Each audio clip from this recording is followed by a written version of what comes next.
viskas prasideda nuo to, kad tu esi atviras viskam, svarbiausia pasauliui. Ir šiuo metu turi kokią didelę svajonę, kurią norėtum įgyvendinti? Aš šiuo metu intensyviai dirbu, yra ne tas žodis tikriausiai, bet sėdžiu ir galvoju, kaip turi skambėti ir atrodyti mano kitas albumas ir kiti dalykai susiję su juo, tai aš manau, kad tai yra didžiausias tikslas. Bet tai galbūt nėra tikslas, tai yra procesas, kai tu dieną naktį sėdi, galvoji ir tai nėra tau kaip darbas, tai yra tiesiog labai natūralus procesas. Kūryba. Taip, man labai patinka, kad tu gali visiškai neapsibrėžti niekuo. Tu turi kažkokius instrumentus, tu turi kažkokius žmonės aplink save, kurie turi savo idėjų, jie sako, tu jiems sakai ir galiausiai tai gaunasi toksai bendras produktas. Taip, bendras darbas. Tai mano tikslas dabar yra išgauti kuo grynesnį ir natūralesnį tą darbą, o po to, aš manau, bus kaip visada, viskas tiesiog paprastai susidėlios į savo vietas. Aš svajodavau per visas pamokas, nes tik tai tada ir rasdavau laiko, žinai, pasvajoti. O atsivertus valstybinio egzaminų rezultatus, visos svajonės sudužo, kaip tikiuosi ir daugumai. Ne, aš aišku juokauju, linkiu, kad tos svajonės nesudužtų atsivertus valstybinių rezultatus.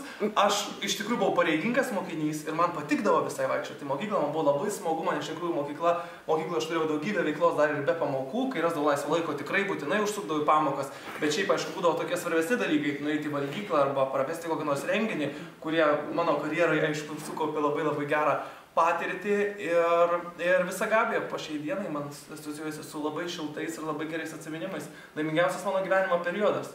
Tai mokykloje daug svajojate. O kokia buvo jūsų svajonė jau baigiant Gabijos gimnaziją? Nepakliūti į kalėjimą. Mano didžiausia svajonė iš tikrųjų buvo baigiant Gabijos gimnaziją. Tai daryti tai, ką aš labai noriu daryti, tai kas man patinka, aš visą gyvenimą norėjau dirbti šou versle ir čia aš esu. Mano svajonė yra pradanginti puntuko akmenį.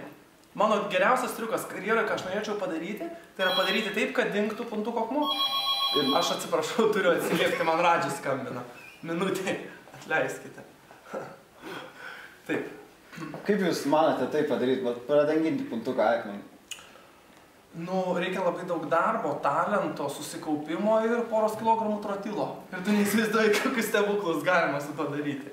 Žmonės tikrai nustebtų tai pamatė. Aš tikiu ir mano karjera šokteltų kaip ir puntuko akmuo. Ir turiu, ir turbūt turėsiu visą laiką, tai norėčiau suvaidinti antrame Terminatoriuje. Ir kodėl būtent jame? Kodėl? Na, irgi labai aiškus atsakymas, nes ten Švarcas važinėja su tokiu labai gražiu motociklu. Ir aš taip pat norėčiau kartu su Švarcu bent jau ant galinės sėdynės prasinešti ant to motociklo, nes labai patiko. Svajoju apie tai, kad Lietuvoje suklestės nebūtinai lietuviškas, bet lietuviškas irgi kinas. Aš labai už jūs sergu, žiauriai. Iš tikrųjų, žinau, kokioje sunkioje situacijoje jūs dabar esat. Ir aš tokioj buvau. Ir visiškai nejokaudamas galiu pasakyti, kad tiesiog reikia čiut dabar pasimokyti.